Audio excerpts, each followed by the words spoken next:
Welcome everybody to another lecture.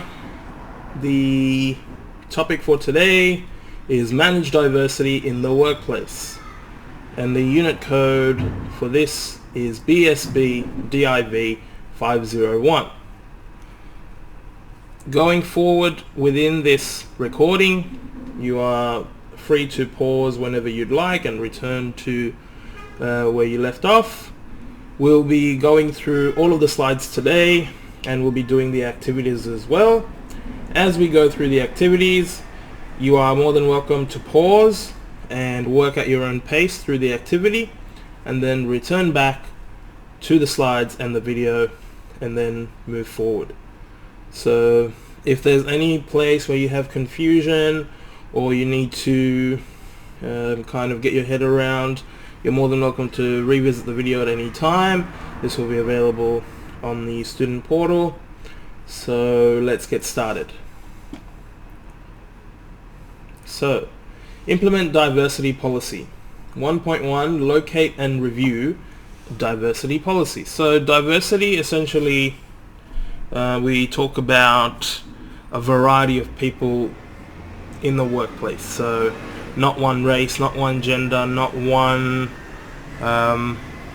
sexual preference or identification of gender, not one location or country of origin, not one religion or faith or belief system.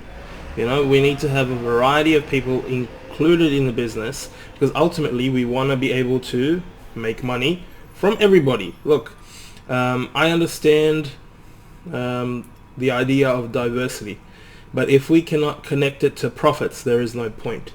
So if diversity is done well, it helps the business tremendously. Why? Let's say if I am a brown male and my customers are only brown males. Okay, I'm not hitting the majority of the 7 billion people around the world. But if I am diverse and my products hit a diverse range of people, I will have more of the market share and make more money. It's just that simple. So when I consider hiring people and them bringing in views from their diverse backgrounds, they will be enabling us as a company or a business to create products to service those, in their sector. So we can use that knowledge and we can use that brain power in the business aspect. So I don't like to say it as a numbers game. It's more about people having no bias towards any certain race or gender or nationality or anything like that. It's allowing them to show their true self and capacity, and based on their skill level and based on what they can provide to the company, we hire or fire them. Okay, it's not based on anything else other than the output that they do. So if a person that is non-binary, doesn't necessarily have any religious ties, and has tattoos, based on their work output only, I could make a judgment on whether to keep them or let them go, not on any other the mentioned preferences or lifestyles or things like that. Because my thing is profitability and business. Is it hurting my business in a standpoint where they are not able to put as much output as the next person who might be different from them? Then you pick out, okay, you're not working out, I've found, or there are people who can put out more productivity than you. That's why I'm hiring them and not you, compared to you've got tattoos, so I can't hire you.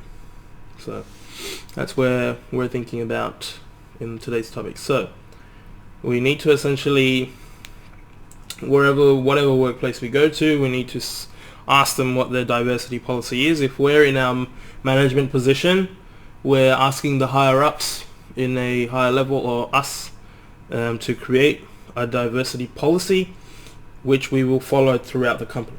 Okay, so the policy provides the rules, it establishes correct conduct for legal compliance and for organizational procedures. Without this, businesses would operate independently and without necessarily following appropriate standards. So these are set by the government. Morally, you would want to not segregate or, exclude people from being involved, but most people don't connect themselves to a moral and ethical system. They do what they like. So this is where the government comes in, and especially if we're talking about a democratic government, right?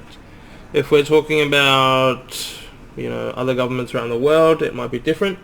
But for us, we're in Australia, or we're delivering the training in Australia anyway. So as we are democratic, everybody has an equal say, and nobody should be discriminated for how they feel or how they look like or what standards of life they live, where they come from, things like that.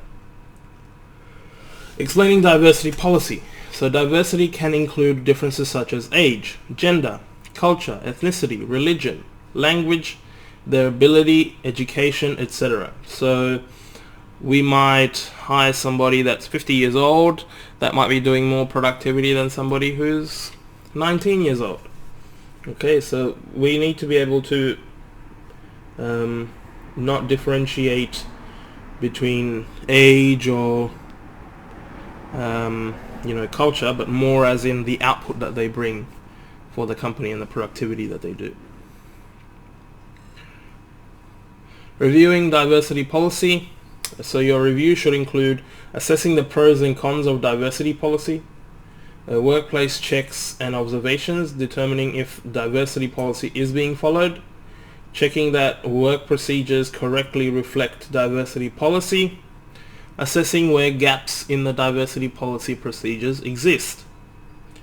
So at the workplace, so if we are talking about the college, so at Echo's Restaurant, you'd obtain the diversity policy and make a review of this, and you would provide details of your of the diversity policy and the findings in the review process that you do. So if you go to the Wiseman student portal, you will find a diversity policy link where if you click that, that will have the diversity policy.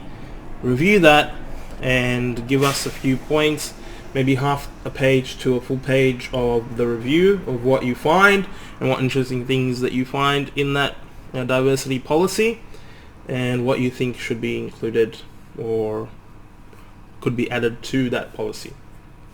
So recommendations that you could make. Okay, so once you've done that, unpause the video and we will move on to the next one. So 1.2, determine its application to the specific work context.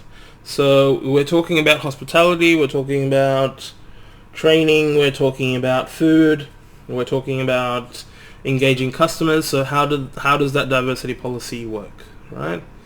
So diversity as it applies to your workplace, you will need to consider who your customers are, clients are, the services that are offered by your organization, how communications need to be conducted, staff and resources and requirements of those resources, how staff interact with other staff management, external businesses, contacts and customer clients, hours of business and staff availability, needs for customers and clients, and many other variabilities. Okay.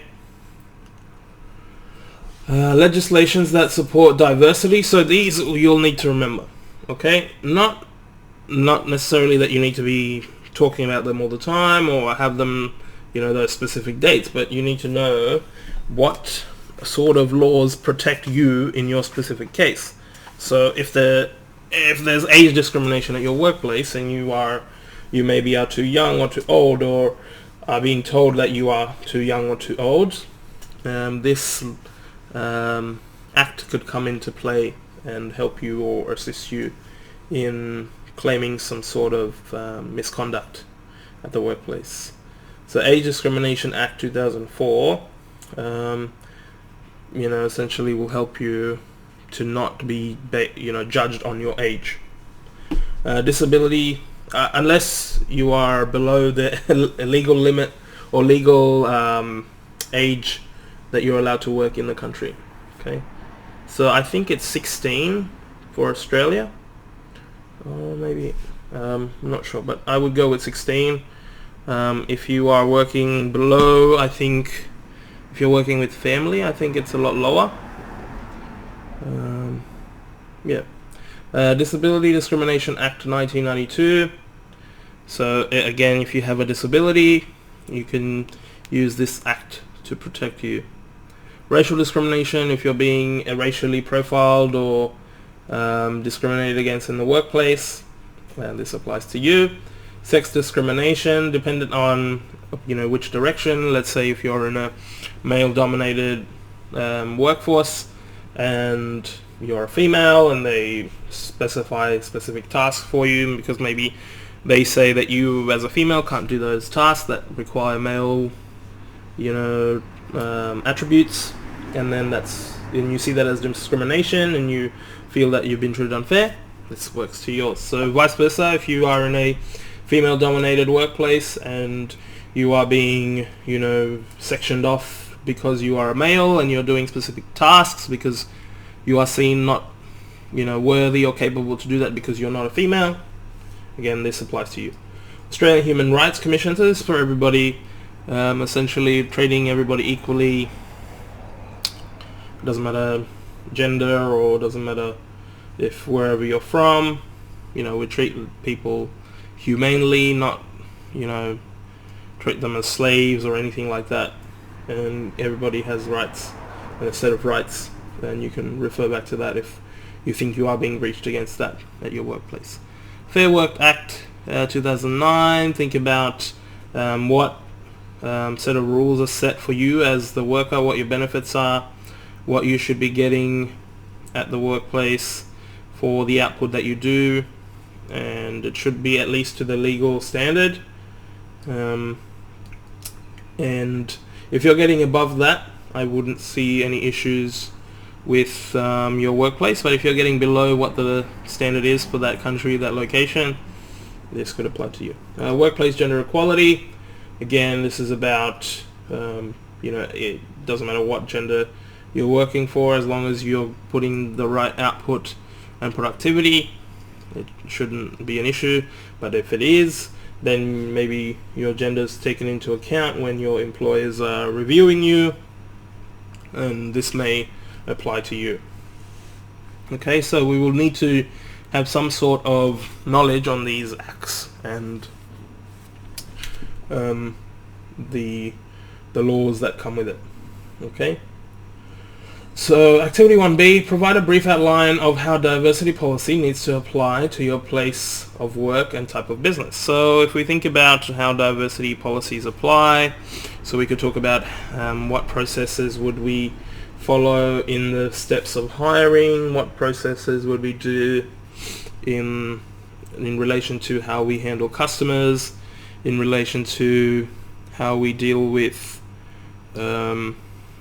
suppliers and other business partners that we work with, could be managers, level of experience, and then you talk about not being discriminatory for gender, culture, as a human, as a your sexual preference, things like that. Okay, so half page to 1 page should be fine. 1 or 2 paragraphs is okay. Just briefly describe what you think should be included as your last activity.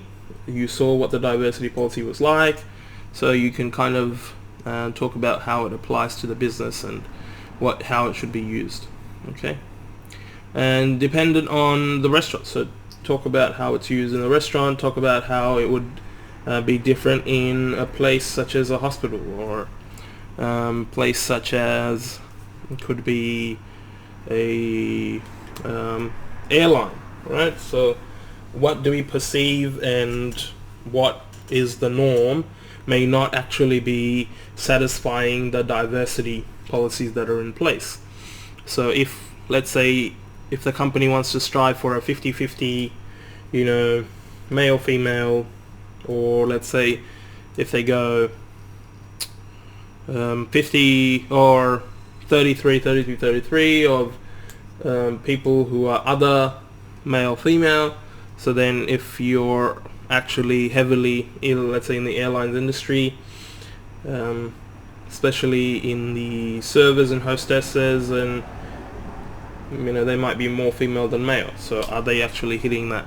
And is the company to blame, or is that a stigma against the work and type of work itself? Or is it how the culture works, is in there are more females drawn to, like such as in nursing, there are more females drawn to that job role than males are.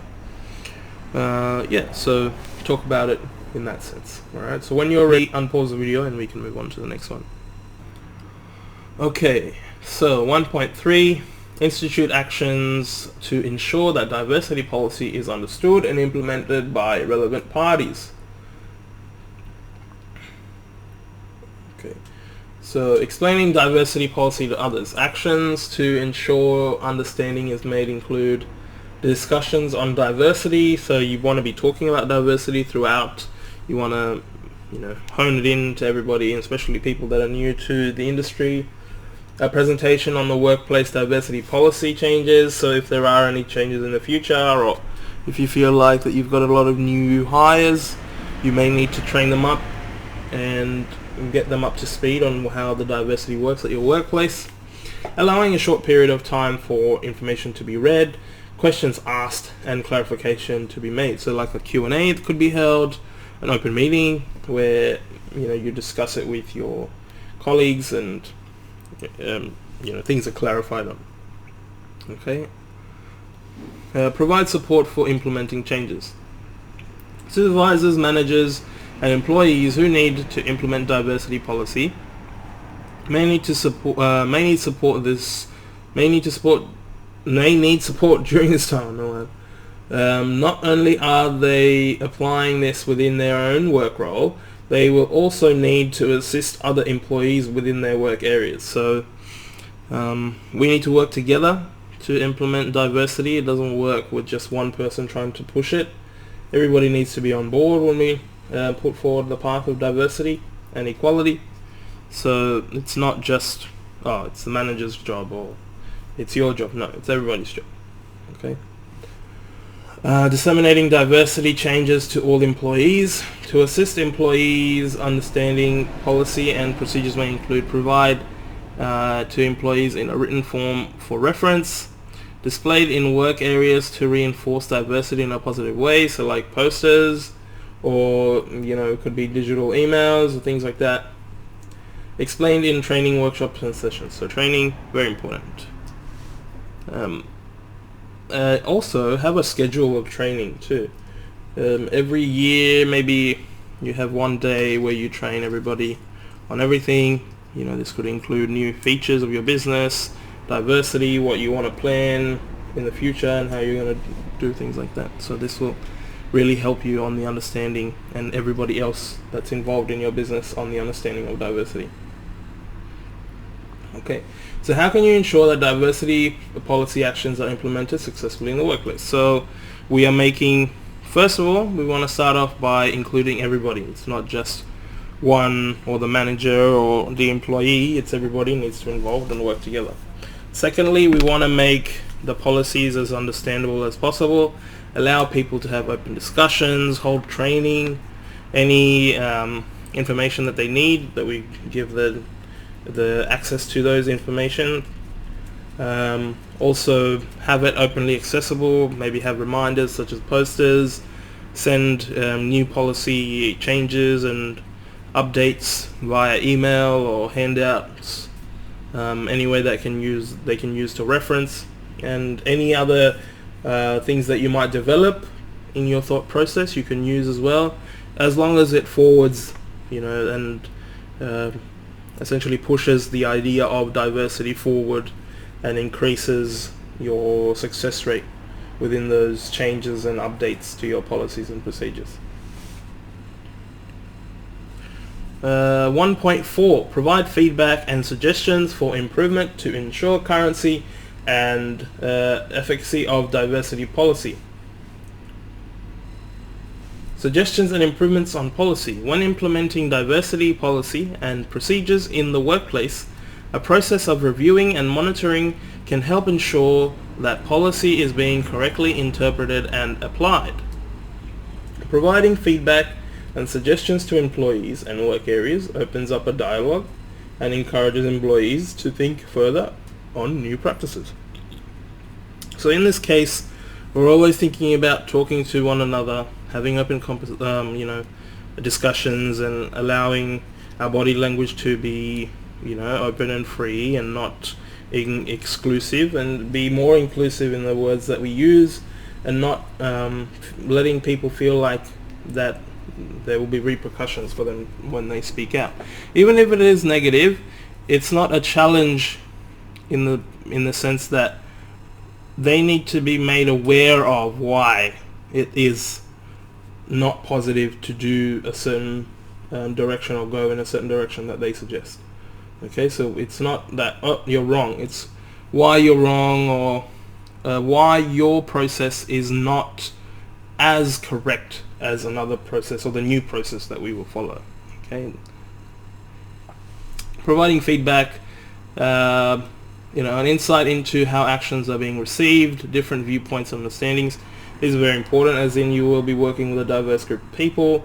You want to work with conservatives, you want to work with liberal and people who are more open-minded, as in you can have both perspectives and how to hit both areas instead of just following the conservative way you feel like you're alienating the other side. Okay, so open-ended questions, leave it open, allow people to contribute and listen and use it constructively. If people are having feedback that aren't constructive, there's no point in listening to it, but still you want to treat people with respect, as in, where are they coming from? What's the angle here? What's the ultimate goal? Okay, so, and then based on that we review it, we go through it, talk about it, and put it out to everybody. What's your opinion? Go around the circle. If they don't have an opinion, why don't you have an opinion? Do you think it's correct? And if you do, why it's correct? Right? Alright, so activity 1.D, why is it important to provide feedback for ensuring that diversity policy is correctly implemented? So it's important to provide feedback. Why? Is so that everybody that is having issues with it, can let you know what the issues are, and then you can build on those issues and solve them. So if it's having a good reaction, great. So how much of a good reaction is it? Are we hitting it? How much is the diversity really affecting us, or is it improving us, right?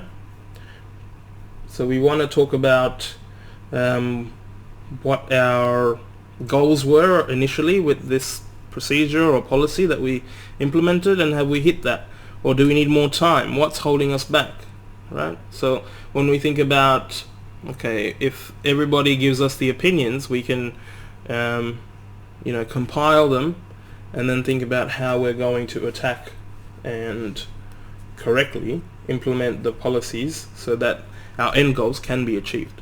Okay. Alright, provide 4 stages that could be made in relation to your workplace to improve current diversity policy and action. So if we think about let's say Equus Restaurant as a whole, we don't serve any alcohol. Okay, so do we allow customers to bring their own, or BYO, alcohol? Right, so then we would need a BYO license. Okay, so for us to allow that to happen, we could grab newer customers and be more friendly to people who are willing to drink, because we are in a majority conservative and Islamic area, so the consumption of alcohol is not as common as it used to be maybe 40 years ago. But maybe we want to bring in a different clientele and let them experience the food that we sell. So maybe think about those sort of angles there.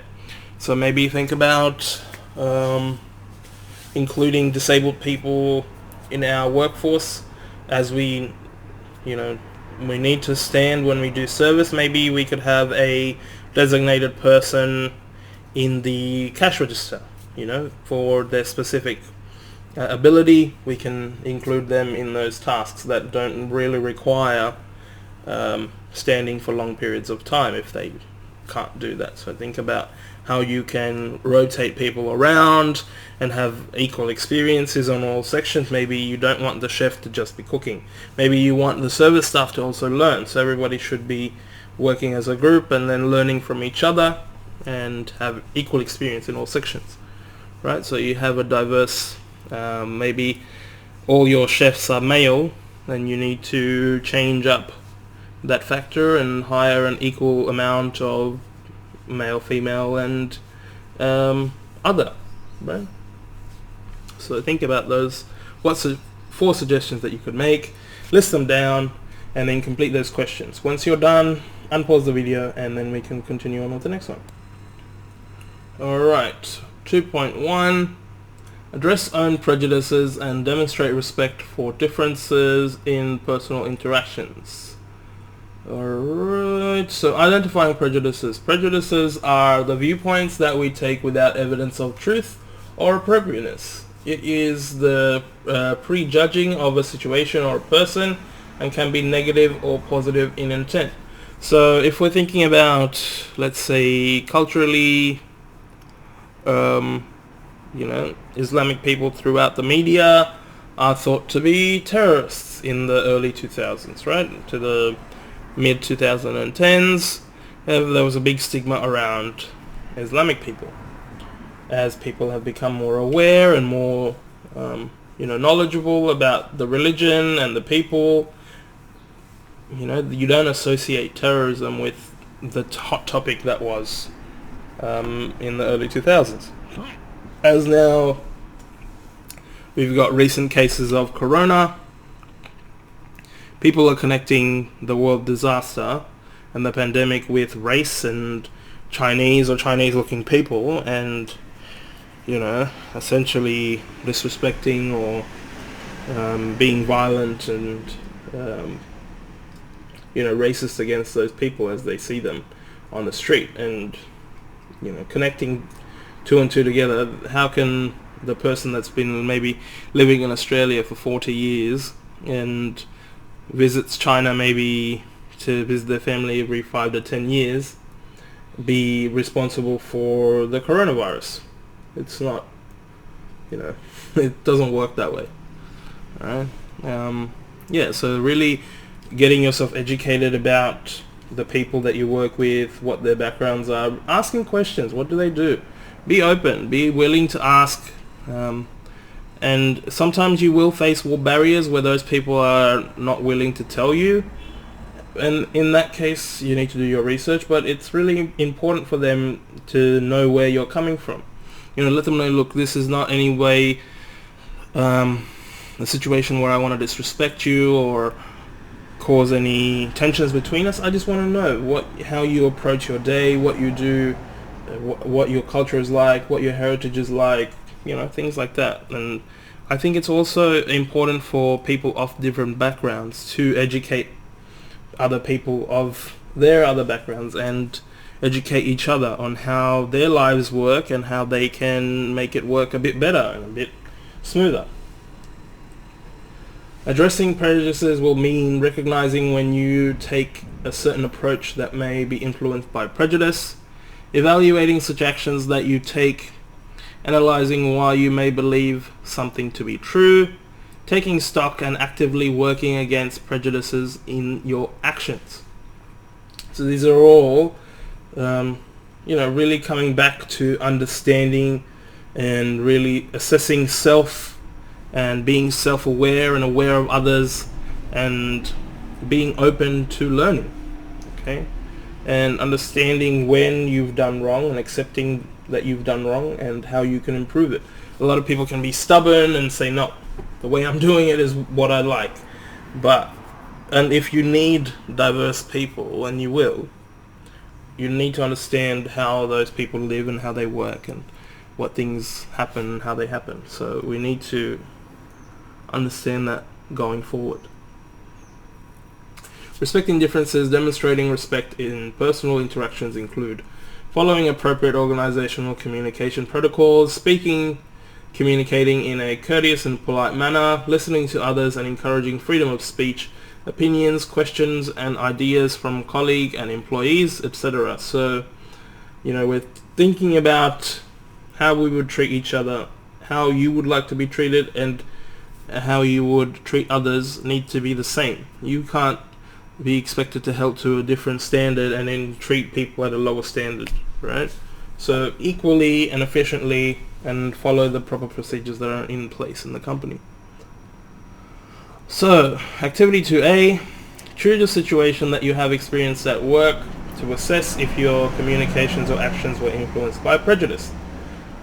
Provide a brief description of this experience and how your communications or actions could have been improved without the influence of prejudice. Okay, so in my case, if I was asked this question, first I would talk about what prejudices mean to me. So, something that I've predetermined already, even before I have understood the task or understood the person that I'm working with, just by looking at them, right? And then already making a judgment, or already thinking of the final outcome before we've even reached it. So, based on that, one of my experiences were I was working with a very Anglo, very the stereotypical white person, and this was essentially early 2010. I had just joined the workforce. This person is very young, but not too young, like in their mid-20s. So they don't look too old, they look white, but culturally they were of Islamic faith. So that was really interesting for me, because you don't see people that look like a certain type of person be Islamic, right? So you already think, brown or Arabic looking kind of people are more Islamic. Ethiopian or North African people more Islamic. Okay, so you have if somebody on their form says Islamic, you kind of know what they look like maybe, or what their characteristics will be. But this person, I think he was mixed, so he had a lot of the majority characteristics from his mother, where his father was Islamic, so his mother converted, and he essentially grew up as an Islamic person and followed, all the things that an Islamic person does. But he also grew up in this country, so he knows how to work with a diverse group of people, because that's what Australia is, right? So we're a hot pot of different groups of people in the world. So talk about your experience and how it influenced you from experience. And then once you're done, come back and we can move on to the next one. Foster respect for diversity in the work team. Aim for diversity in selecting and recruiting staff. Very important. You want to have your team as strong as possible, so you don't want it only male, right? Strong doesn't mean strength. It means all abilities at their optimal, levels, right? So you want to have somebody that, has the highest level of compassion. You want to have somebody that has the highest level of drive and the highest strength, quote unquote, in body strength, and the highest amount of agility. You don't want it to be just everybody's strong, or everybody's quick, or everybody's this, right? Everybody needs to have an equal level of skills, equal, knowledge at least, of equal backgrounds and how to approach the workplace. If some places it can be, really inclusive. Why? Because there's just one type of people. But places like Australia, as we are diverse, we need to be able to include everybody so we can hit the diverse market. So staff recruitment diversity practices. It is important to attract suitable candidates for all walks of life to ensure that diversity is not excluded. It is about attracting the most appropriate candidates regardless of their origins, education, age or other factors such as lifestyles or beliefs. Benefits to diversity in recruitment include flexible approach to working hours and required skill levels, part-time workers who can help during busy periods, and staff who require evening or weekend hours to fit in with other commitments. Drawing on a wider employee work pool, supporting and working with diverse groups in your community, etc. So if you're thinking about somebody working 40 hours a week, how can they work 7 days a week, right? So, alright, if we give them 4 days or 5 days of working where you need to fill in their position with somebody else, alright. Are they on the same experience level? No, maybe we need to have them managed until they do. Things need to be flexible, and we need to have an approach where everybody is kind of assessed and their requirements are met and they're happy to work for you. If they're not really happy, it's not really free that they're so they need to essentially come in, and your business needs to thrive. If they're not interested in pushing your business forward, your business is going to be stagnant. They're not going to be interested. Alright. Staff selection. As part of your recruitment and selection, you may want to actively use non-discriminatory safeguards to prevent favoring candidates over others. Diverse groups include older aged individuals, young newly qualified individuals, those with disabilities, those returning to work, might have had a short or long break, and many other things like that. Okay, so activity 2B, how can you attract a diverse range of candidates in your recruitment? So think about what you can offer, who you are marketing to, what are your flexible options for work, what are your skill ranges that you need. Can you break the task down instead of having one person do multiple tasks and having the requirement to have all these skill sets? Or can you break the job role down and have many people do smaller job roles, as long as it meets your organization's requirements and is up to the standard? How can you ensure the selection and interview processes are fair? So have your safeguards in place. Don't use your prejudices, and don't have preconceived notions about people. Include a varied amount of clients in your selection process. Could be old, young, newly into the workforce, or people that were in the workforce, taking a break and come back. So once you have a good pool of people, you can select the best one that fits your criteria. Okay, so complete those questions, come back when you're ready and unpause the video, and we can move on to the next one. 2.3, identify and address training needs to address issues of difference in the team. Participating in training. Supervisors and managers may require training in legislative requirements or for managing different aspects of diversity in the workplace. Employees may require training to improve their understanding and ability to integrate and work effectively with diverse groups. Training may include workshops to encourage working together in practical diversity activities, team training, team building activities, seminars, attending a training course at another organization, online training to support factual learning. So activity 2C, at your workplace, assess the training needs that are required to address differences within the team to help improve teamwork. So if we think about Equus Restaurant as a whole, we might have too many people that are from one background. Now we've hired a new staff who comes from a different background and is in is non-binary, so we need to train ourselves in what habits they have and how they would like to be called, how they like to be treated, and vice versa. Maybe they've never worked with us, so we need to train them on how we like to work and what our habits are in the workplace. All right? So you need to now assess the training that needs to be done within your workplace if you've got one.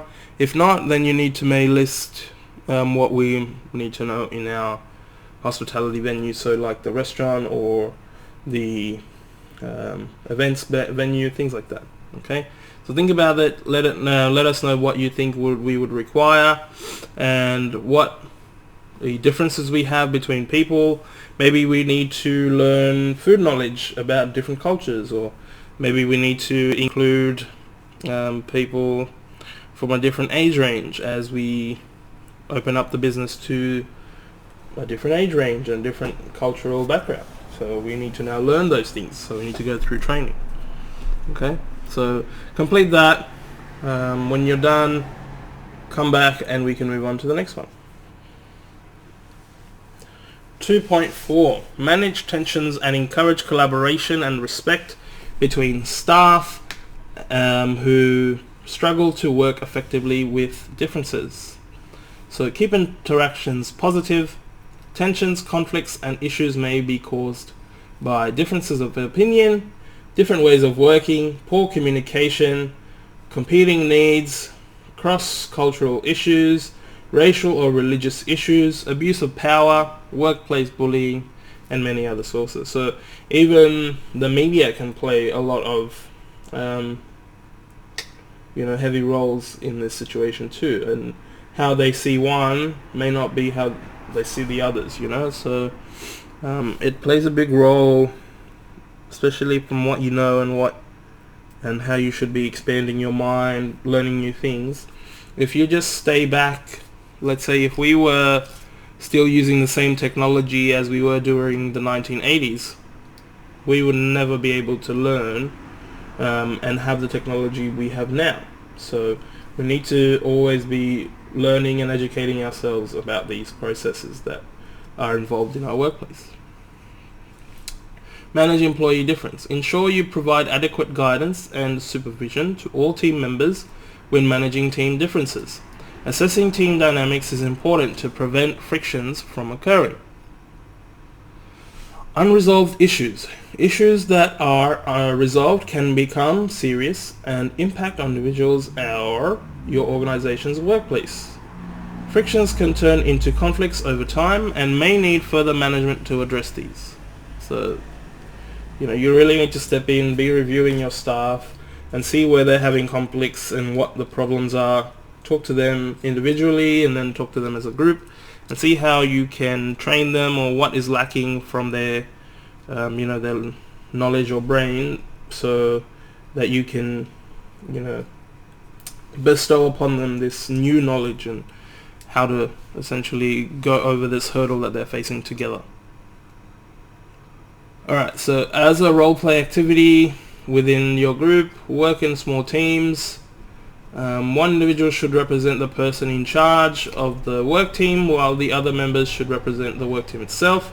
Each member of the work team should represent a different diverse group and should apply this in a workplace discussion on how to perform a task together. The person in charge should use their skills to manage the differences and any tensions that relate to how the task should be performed by the team. Different outlooks, understanding, and approaches. So think about the task that you were given as a group.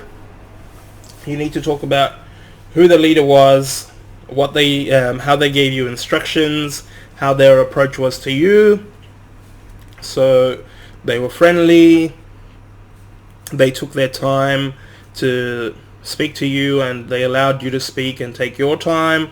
They allowed everybody to have an input before they started the task, and then assessed everybody to the best of their ability and where they should be involved in specific job roles.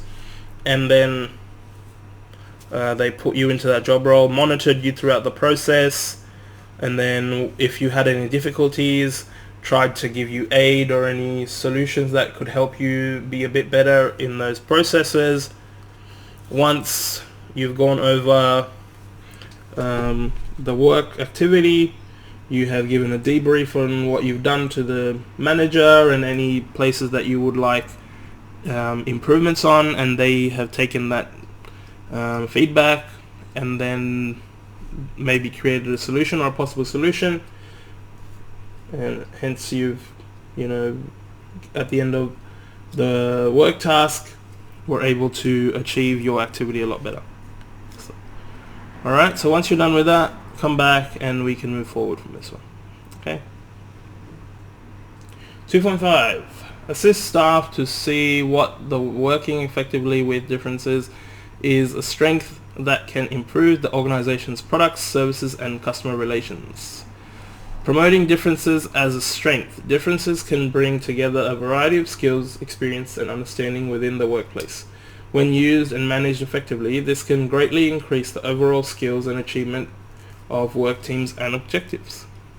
The benefit of diversity in the workplace. Increase in productivity through sharing and learning of skills. Increase in productivity through flexible working arrangements. A wider service range through a variety of skills and employees, and many other things. So they're bringing their knowledge to the workplace. They're bringing their experiences of their past and how people in their culture or their background have sold products or items to them, and how you can apply that to your business. There's so many ways you can use people, right? I know it sounds odd, but that's ultimately what you're doing. You want to be, as a manager, you want to be able to use everybody to the maximum output and have it benefit the business. So if it's only one style of person, it's not going to help your business expand into other categories. So you need to include other people. Customer relations. Customer relations include promoting products and services, provisions of products and services, customer communications, attention and awareness to customer needs, customer bookings and arrangements, and after-service communications. So provide 5 examples how differences can be used as strengths in the team. Okay, so we're talking about how we can increase productivity. We're talking about how everybody can broaden their knowledge base, how we can improve the productivity within working with others, and how our working arrangements can be better. And we're talking about how we can increase our service range and the products we provide, using the skills that those diverse employees bring to the table. Right? So break those down, make them 5 different aspects of how we're looking at strengthening our team. They're bringing differences, they're bringing wisdom with age, they're bringing knowledge with their cultural backgrounds, they're bringing different aspects on how to sell to different people, things like that. Okay? So when you're done with that, come back and we can move to the next one. 2.6. Manage allegations of harassment and address complaints according to established organizational procedures. Now, your workplace will most likely have a policy on complaints and how to handle feedback for your customers. Many smaller organizations may not have a HR policy in place. So this is where the default policies for government, how government set up policies to be followed, will come into play. But if your company does have a policy on harassment and how complaints are handled, we need to follow those, right? So managing allegations and complaints. All organizations, businesses will have a process in place for dealing with complaints and allegations.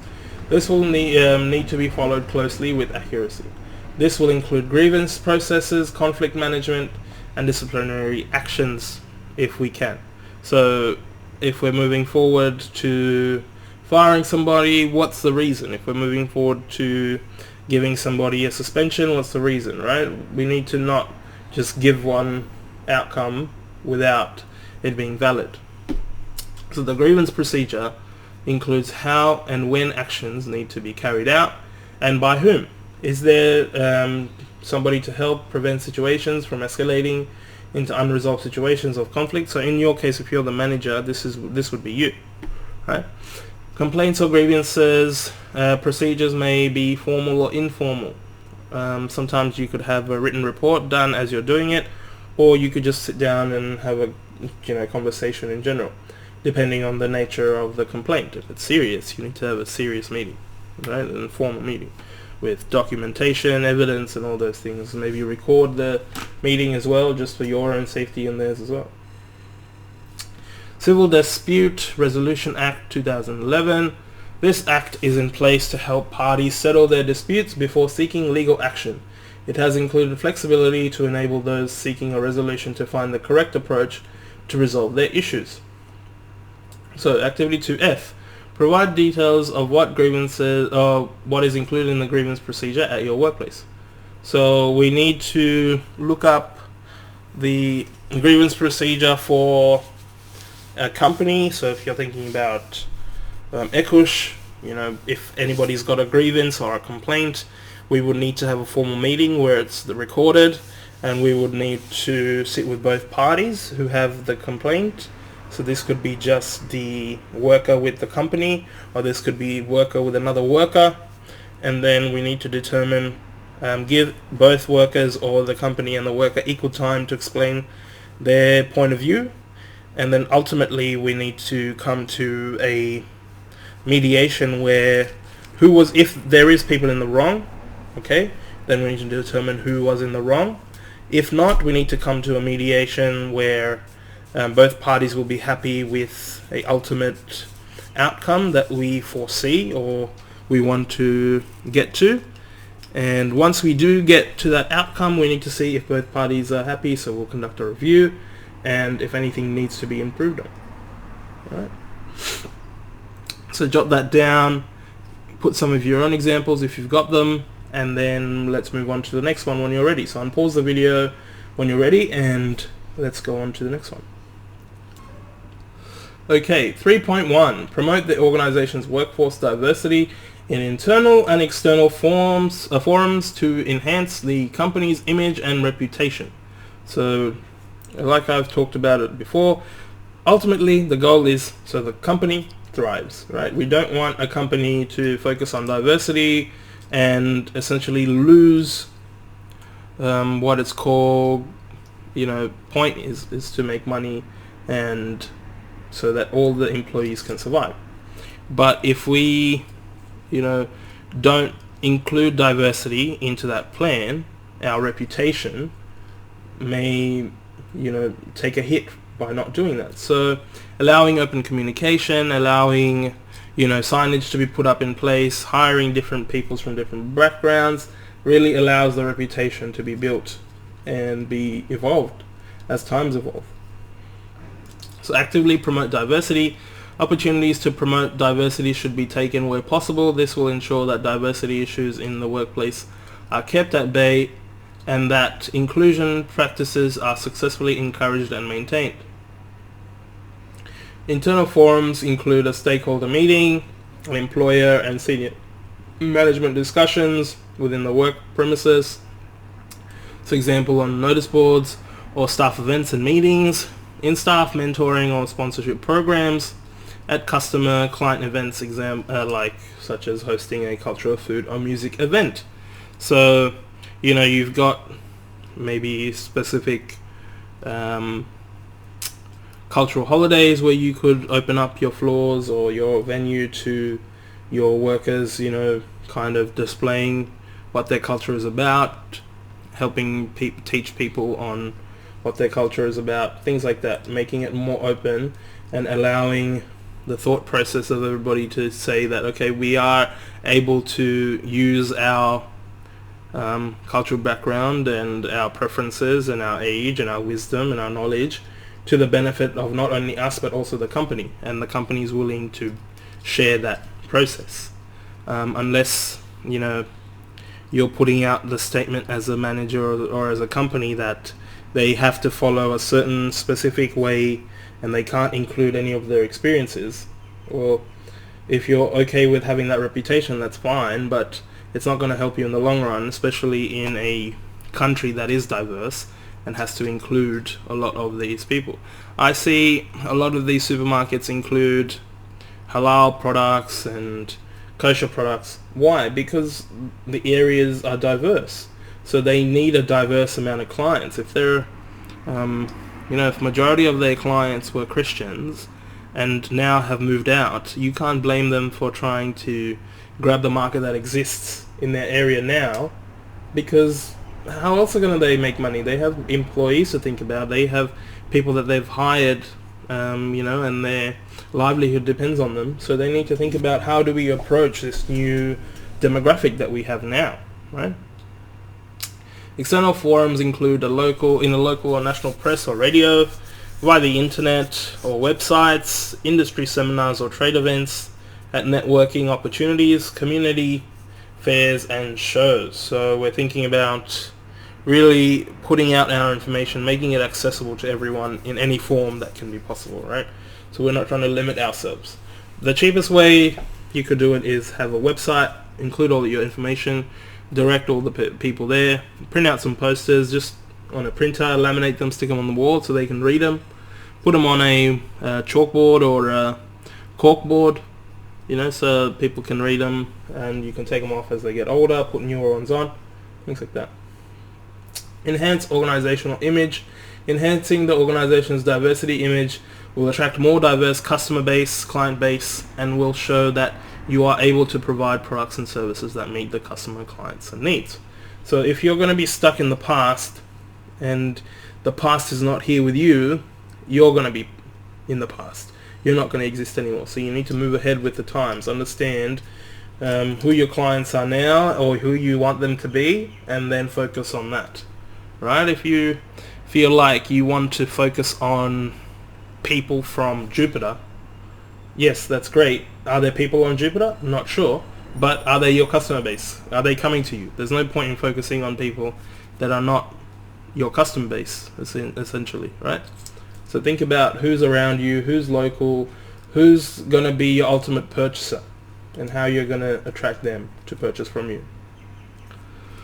Activity 3A, give an example of how workplace diversity can be promoted in both an internal and external forum. So like we're talking about externally, you can put it on radios, websites, you can put it on fairs, and it could be other industry seminars, things like that. Internally, we're thinking about putting up posters, we're doing meetings, we're talking through with training with each other, and in groups we're handing out information to each other in forms of pamphlets, documentation, or directing people towards online websites with the correct information, enabling them with the access to these things, right? So jot those down, make 2 columns, internal and external, and then give me maybe 4 or 5 examples for each. Okay. All right. Once you've done that, come back, and then we can move on to the next one. All right. 3.2 and 3.3: capture ideas and information from the diversity in the workforce to enhance products and services and contribute to competitive advantage. Support organizational efforts to value diversity. Interacting with other workforce, within your workforce, talking with a range of diverse employees will give you an opportunity to understand from first-hand experience the different community preferences and needs. It also provides an opportunity for employees to include within the organizational planning and ideas for customers and clients.